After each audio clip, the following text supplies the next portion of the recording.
So another video that I had to wait to do was this. So there's a book coming out, in case you didn't know. There's a book coming out called With Great Power, How Spider-Man Conquered Hollywood During the Golden Age of Comic Book Blockbusters, which is basically a book, which by the way I'm gonna read. Basically how Sam Raimi's Spider-Man came out and took the world by storm, if you will. Came out and took the world by storm and pretty much just started the big comic book franchises, all that crap. In it, which by the way it's written by Sean O'Connell, which had some stuff to do with the Spider-Man franchise, I guess. He revealed some things about Spider-Man 4 that some of us never knew. First off, he confirmed that Vulture was set to be the main villain. There was no confirmation given on the Lizard. We don't know if the Lizard was meant to be in there. He doesn't know where people get that from. Also, another big thing that we didn't know, apparently Angelina Jolie was on deck to be in the film. I'm going to be looking, I took notes on my phone. Basically was on board to like be in this film. That's kind of weird, I think. Also, the Vulture would have died, but that wouldn't have been the end of the film. There was a lot more to the film to go. Apparently, from what I've heard, Adrian Toomes would have died and his daughter would have taken the mantle and become Vultress, who is not an original character from the comics. So that was a thing. I thought that was fake, but apparently that was a thing. Kind of disappointed in that. Angelina Jolie was attached to this pivotal role for a short amount of time during Spider-Man 4's development. Don't really know what she was set to be doing. She wasn't set to be Vultress, as far as I know. Jolie's character wouldn't have been putting on a supervillain suit. In a proposed B plot for the movie, she was an accomplished executive representing a venture capital firm that was trying to buy the Daily Bugle. Not what I thought she would have been playing, but nevertheless. Jolie's... Basically, there is a design for the Vulture, which I'll be doing a separate TikTok on to show you guys those pictures.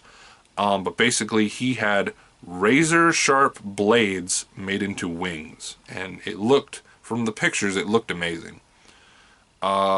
Basically, there was a scene that would have been reminiscent of Dr. Octopus's hospital scene, which I think was really cool. Basically, he was just taking down a bunch of people in a library, as far as I know.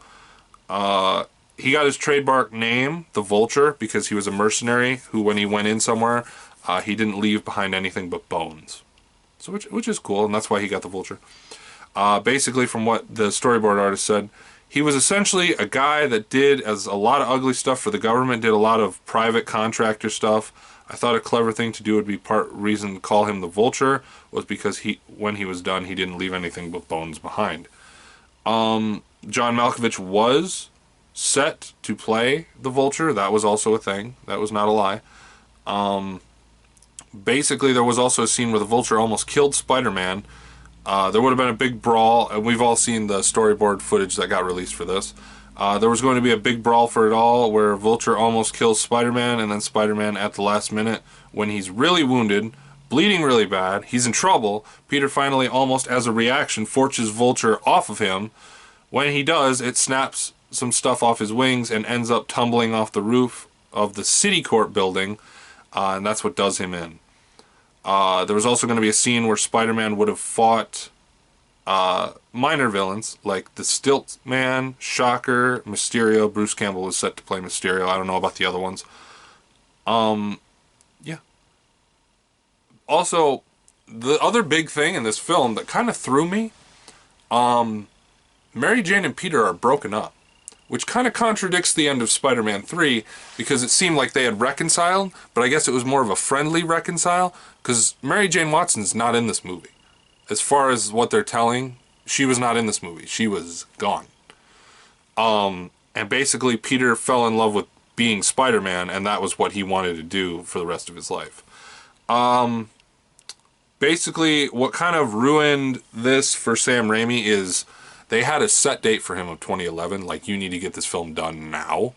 And Sam Raimi basically says he wanted to do Spider-Man 4 his own way and without compromise. Sam Raimi was going to do a last Spider-Man movie. He wanted to go out on a high note. He wanted to do it this way. No compromise, no last-minute orders to change this, change that. It was a studio pitch, and it just didn't work out because he said, I'm doing it my way or it's the highway. And Sam Raimi took the highway, and I give him props for that. But yeah, the book is called With Great Power, How Spider-Man Conquered Hollywood During the Golden Age of Comic Books. Apparently there's a lot more in here about that. But from what I see, it had potential. It had potential. Sadly, it didn't work out, but it had potential nevertheless. Let me